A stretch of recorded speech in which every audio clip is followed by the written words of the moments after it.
ආයුෂ බොහෝ වේවා. අපි අද දවසේ අවසන් කරන්න යන්නේ ගායන් සඳකැලුමත් අපේ රටක් ලෝකයක් දන්න මහා රාවණයන් වෙනුවෙන් ජීවමාන විදිහට සාක්ෂි පෙන්වමින් කතා කරන සහස්‍රමුඛ රාවණයන් සම්බන්ධ වෙලා මේ චාරිකාවක් එහෙම නැත්නම් වර්තමානයට අතීතයෙන් ආවේ සාක්ෂි අනාගතයට ගෙනියන්න මම් පෙත් හදපු ඒ අවස්ථාවක තමයි අපි මේ එකතු වුණේ.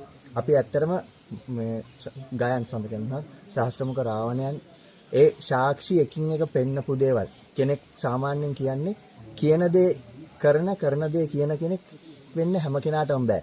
ඒ වුණත් අපි සහස්‍රමුඛ රාවණයන්ගේ විශේෂත්වය මේ මොහොතේ පවා දැක්කා. ඒ channel එක ඔස්සේ බොහෝ දේවල් කරුණු ඉදිරිපත් කරා. ඒ දේවල් මේ කරුණු එකින් එක ගලපලා ඉදිරිපත් කරා. ඒ වගේම අපිට එන්න කියලා ඒ අවස්ථාව ලබා දීලා අපේ ඇස් වලින්ම ඒ සාක්ෂි එකින් එක බලන්න ඉඩ සලස්සලා දුන්නා. ඒ වගේම ඒ ගැන ඊටත් එහා ගිය ගැඹුරු පැහැදිලි කිරීම පවා සිද්ධ කරා. ප්‍රසිද්ධියේ නොකියුව දේවල් පවා.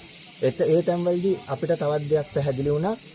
මේ සහස්‍රමුඛයන් පැහැදිලි කරන විදිහට විශාල ආක්‍රමණයක් තියෙනවා. අපි එක් තැනකදී දැක්ක දෙයක් තියෙනවා. ඊටාම පැහැදිලිව මේ අපේ හෙළ ඉතිහාසයේ යට ගහන්න ඊටා පැහැදිලිවම උපායශීලීව උපක්‍රමශීලීව එකතු වෙලා යම් දේවල් සංගවනවා, විනාශ කරනවා, අනාගත පරපුර වෙනුවෙන් සාක්ෂි නැති කරනවා.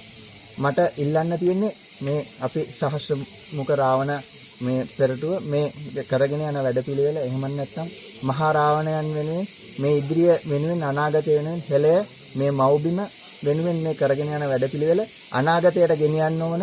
මේ වෙනුවෙන් මේ හැංගීම ලේ ජාතිය කැක්කුම ඒ හැමදේම ජාන ඇතුලේ තියන අය එකට එකතු වෙන්න මේ දේ කණෙන් අහන්න විතරක් සීමාවර ගන්න එපා.